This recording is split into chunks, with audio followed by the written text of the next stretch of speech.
So, this is actually not my first time having problems with my right arm.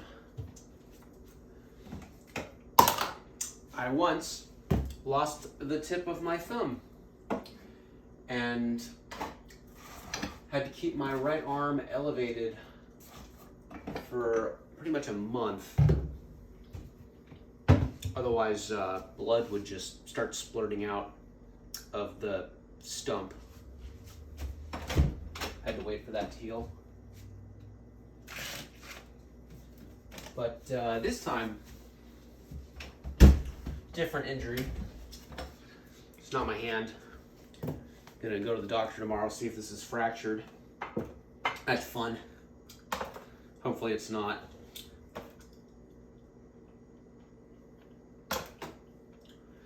So on today's episode of Handicapped Cooking, we're making Greg Doucette's protein French toast, and we're going to start with 160 grams of egg whites.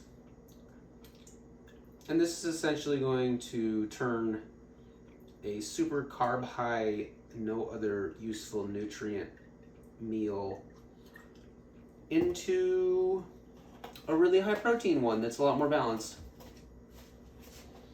I'm just using my scale here to measure out the egg whites. I got 161 grams, whatever. Just gonna say it's 160. Splitting hairs doesn't really help. Let's get some vanilla extract. I think 4 grams is like a teaspoon maybe, so let's get a gram. Vanilla extract and some cinnamon. This is going to make it taste a lot better. The cinnamon.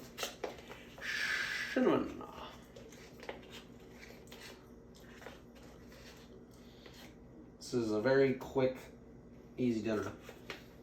It's about. It's difficult to get this teaspoon out without being able to really use my arm. There we go. So this is a really easy to make dinner. It takes me about 15 minutes to make this. And it's got pretty good nutrients. It's a little high on the sugar, I guess, because of all the fruit that I'm going to be putting in it, which could be causing bad breath. So I've got to take a look at that eventually if I start suffering with breath problems. That's something that you'll get from chronic, just like sugar. Chronically eating a lot of sugar in general will give you some stank breath, stanky. But I'm not suffering those effects right now, at least, so that's good. So story time while I'm mixing this. Went for a mountain bike ride yesterday. My initial plan was to do one of my crazy long rides. So I like to do a 17-mile ride. Wait. Yeah, 17. I like to do a 17-mile ride, and I can get that in about 2.5 hours. It's not all mountain bike. It's like 8 or 9 miles mountain bike, and then 8 or 9 road. So I do that, and then I also do another ride in my area that's only like 9 miles, and it's only like 3 or 6 miles. I can't remember. I think it's 6 miles mountain bike, and it's way easier. So that's my easy ride. I can do that in like an hour because way less hills. And anyway, what I've started doing is I've started going ham and chaining them together. I'll do the really hard ride where it takes me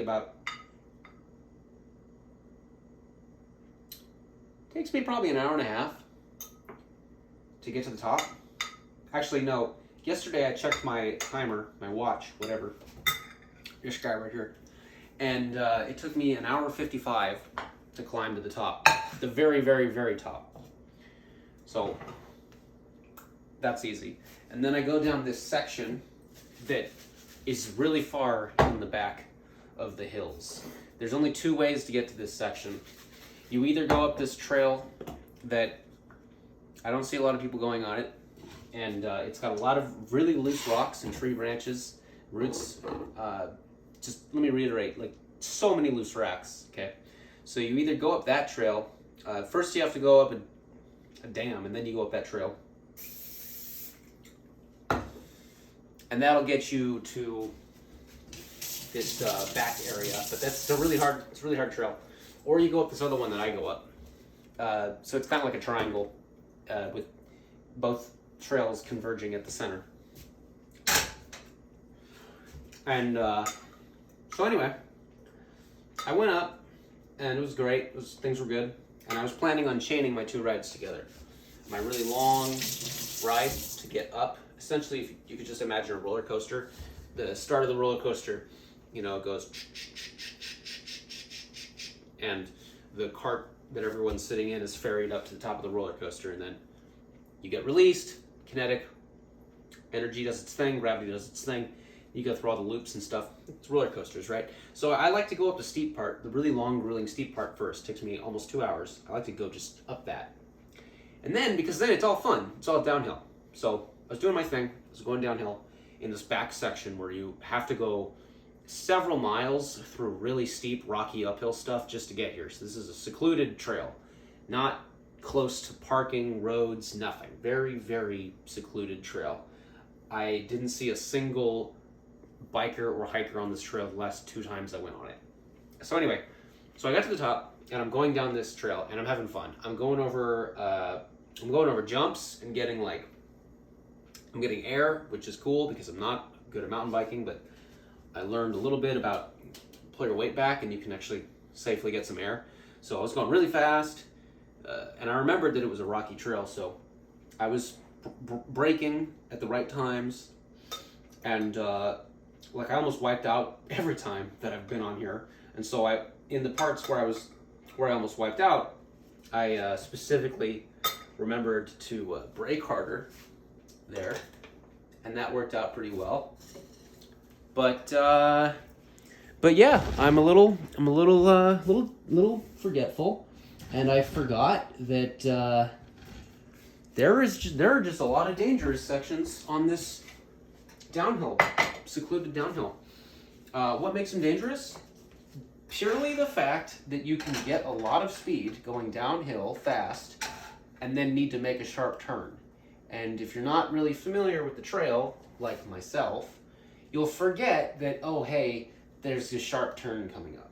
And so that's exactly what happened. Sharp turn came. I was going too fast. Hit the brakes. Wasn't enough. I skidded out. And next thing I knew, I was lying on my side in so much pain that I really just didn't know what was going on. I was lying on the ground for at least a minute before I could even assess the situation. I don't know if you've ever been in this much pain before. I think I've been in this much pain, I can't remember the last time I was in this much pain. So anyway, I'm lying on the ground, there's just dust everywhere because I slid on the ground. And after a minute, I finally can think. So I started trying to see if I could feel my body parts and see if anything was broken. And the first thing I noticed was that I couldn't move my leg, so that freaked me out. And then I tried to look down, and I couldn't because it was too painful to try to look down. So then I thought, okay, I guess leg comes later. First, let's just figure out how to move anything at all. So I tried to crawl, but that hurt too much because the leg that I was lying on was just hurting way too much. So there I'm lying on the ground.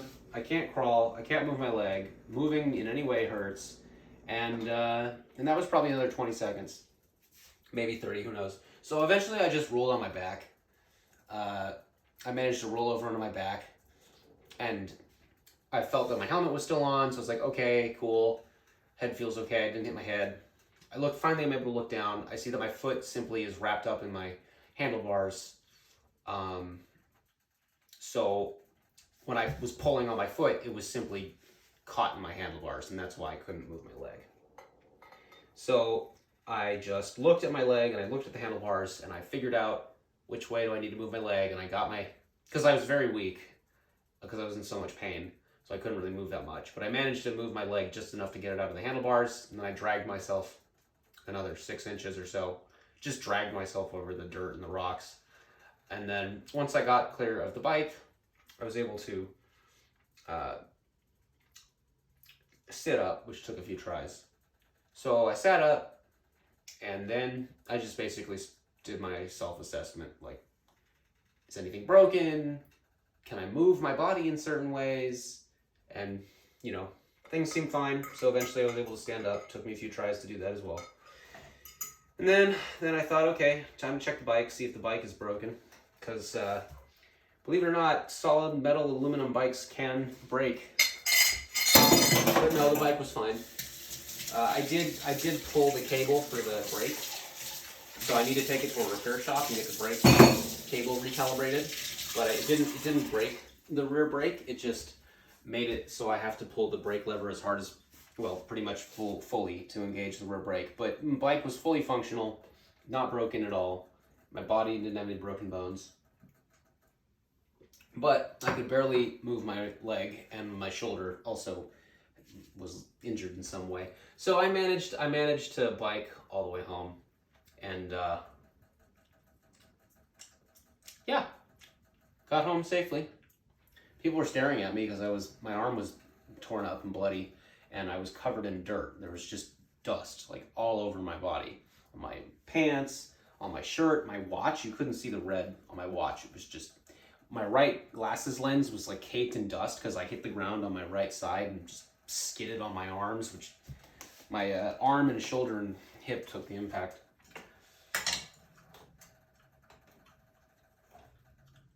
Gotta measure the berries. We need the berries. We're gonna have a very berry French toast today.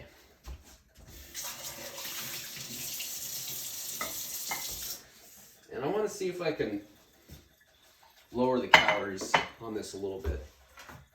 So instead of 240 grams, I'm gonna go for maybe like 150 grams of berries, and that'll be about 80 calories instead of closer to like 160, which will be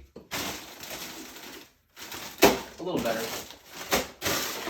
Normally I would really go crazy with the berries, because normally I've been burning over 1,000 calories in exercise. I actually burned like 2,700 calories in exercise yesterday. Now obviously, ooh, can't do that with this arm. Okay. Obviously, you can't fully trust electronic devices to estimate calories too accurately. There we go, 7. We'll just go with that. That's enough berries. But I've reverse engineered my total daily energy exemption or expulsion or whatever that acronym stands for. I've reverse engineered that, and my devices are only inaccurate by about 20%, which is way better than people on the internet say. People on the internet will say that your smart device can be as much as 100% off. So if your smart device says you burned 800 calories, you might have only burned 400, for example. But I know that mine are about only 20% off. So reasonable. So I probably burned at least 2,300 calories yesterday. So, and I've been trying to work out like that every day, walking. I'll do like a 6-mile walk / hike. And then I'll do a little over 4-mile run, or I'll do one of those bike rides. And so every day I've been consistently burning more than 1,000 calories in exercise. And that's been making me drop pounds like very quickly, which is super nice. It's easier to lose weight when you're super overweight. But for me, I'm actually within my target body weight. Like man, everything is difficult with the wrong hand. Anyway, so I've been able to lose all the weight, and now I can't do any of that because I'm limping when I walk, and my arm is very delicate. I'm gonna go see a specialist tomorrow and see if I fractured it, because when they took the X-rays today, I nearly had a heart attack because the doctor, the first thing he said was, "No, I'm gonna give you a choice. You can make the choice. And immediately I'm like, okay, this isn't just like, you're okay, good news. And he says, we found a lump. He didn't say lump. He said, we found like a dark spot. And so immediately I thought, it's cancer. Because it's scary. But no, actually, it turns out the x-ray was just inconclusive. Look at that. 160. 169? Okay, 169. He said the x-ray was inconclusive, so gotta go to a specialist and see what the specialist says. The choice was simply, hey, do you want to take a CT scan or do you want to go to a specialist? And he said the CT scan has a lot of radiation, and I thought, you know what? I get enough sun. You probably can't see in the video right now, but my arms, I've got a very good armor stand. So I get enough radiation. So I'm just going to go to a specialist tomorrow.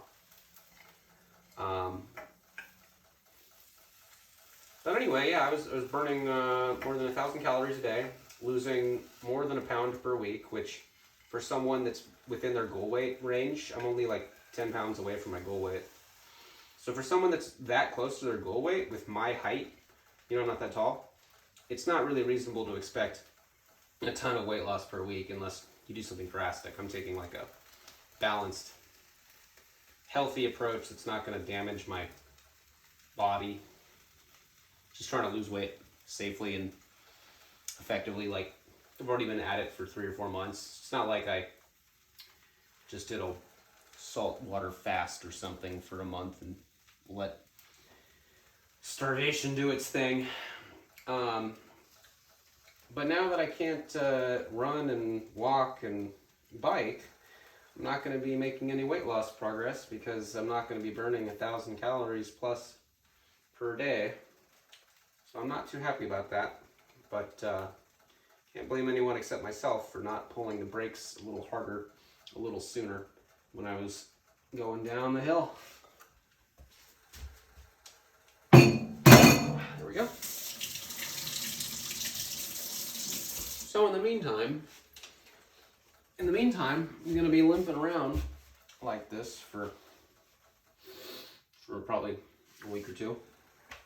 I don't need the sling, but it's helpful to keep the arm from sinking too much. When it sinks too much, it kind of hurts here.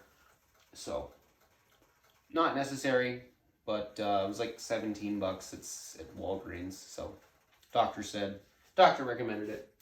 Apparently, if you get the sling from the doctor's office, it can be upwards of $200. So I guess I saved myself $183. Good job, me. I can make some good decisions.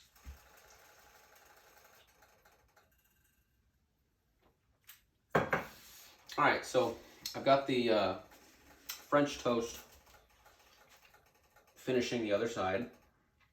I've got the berries thawing because they're frozen, so they're thawing in there. That's why I put the lid on. And now it's going to be time to measure out the yogurt. So let's get the yogurt out. So this recipe is 160 grams of egg whites, 1 teaspoon of cinnamon, half a teaspoon of Truvia sweetener, 170 grams of berries. You can do more if you want. It really depends on your calories. If you don't care, I would say double it. It tastes better. 1 serving of yogurt, Greek yogurt. And I will be putting some fat-free whipping cream on at the end that I got the other day. Saw somebody on a fitness forum talking about it, and I can confirm it is delicious and totally worth the 10 calories per 7 grams. I put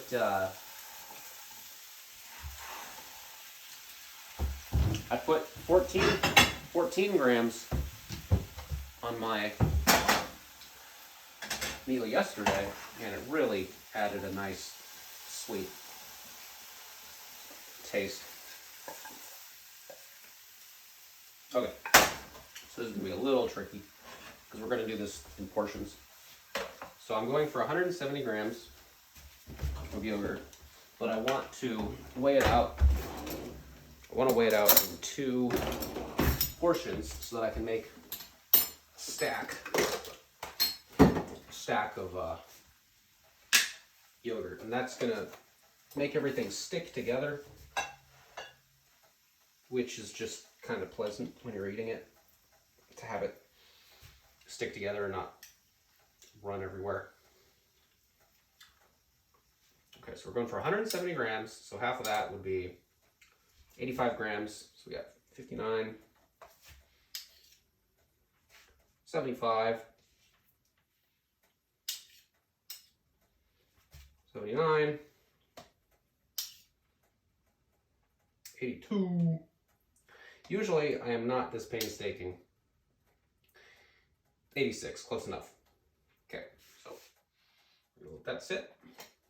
Now we're gonna get this other part on here. So again, normally I'm not this painstaking. I just ballpark the yogurt and sometimes I get 200 grams and I just throw it on top.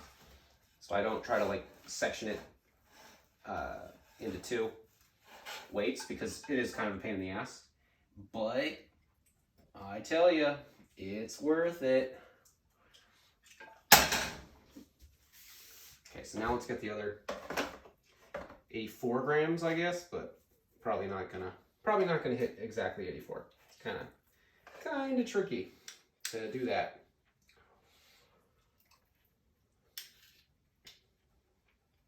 Plus, I don't really care. It's only a few calories. What's a few calories when you're eating 1,700 a day? 93. Cool. 94. So that was 86 plus 94. So that's going to be, let's see, 194 minus 14. So 184, 182. So I got 182. Okay, so that was actually really close, only 12 over. Okay, we're going to smear this around a little bit. There we go. And this is just going to make, the berries stick. That's why it's worth it. Because now, the berries aren't going to roll all over the place. And instead of having to scrape my fork to the side of the plate to try to get a bite, try to get berries into my spoon or fork or whatever so that I can get a bite with yogurt and whipped cream and toast and the berries all in one bite. Now they're all gonna stick to the main show, so I won't have to really try. Man, berries are good. See, when you eat junk food, stuff like this doesn't taste as good. When you eat processed food, like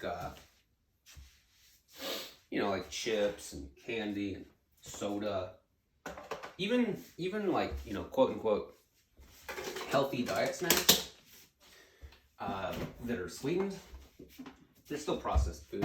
They're still gonna taste better than this stuff. So if you eat that stuff, then this stuff won't really taste as good.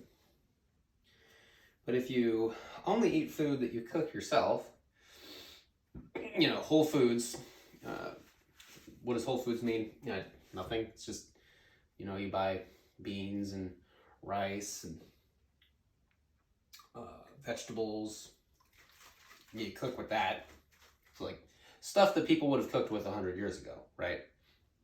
Well, sans the aerolized cooking spray. But when you only eat food that you cook from basically organic or whole or non-processed, when you only eat non-processed food that you cook yourself out of non-processed food, then simple things like berries just taste way better. I can pretty much contently snack on literally zucchinis. Could I have done that a year ago? No way. Because I was eating processed foods, and so there's no way that I would have been content to snack on that stuff. But now that I've been eating whole foods that I've been cooking myself for nearly half a year.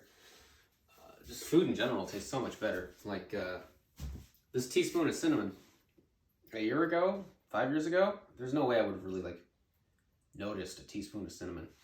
Now I can taste flavors much more acutely than in the past.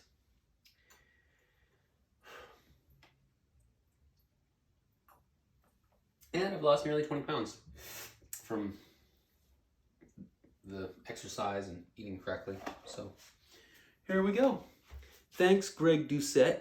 Here's my anabolic French toast. Gonna eat this, maybe have a snack and come in at a nice healthy 1,700 calories or so. And if I was able to exercise, I would probably eat a little more because I'd have a nice deficit. But thanks to this guy, I can't really do anything or much of anything at all right now. So sounds good to me.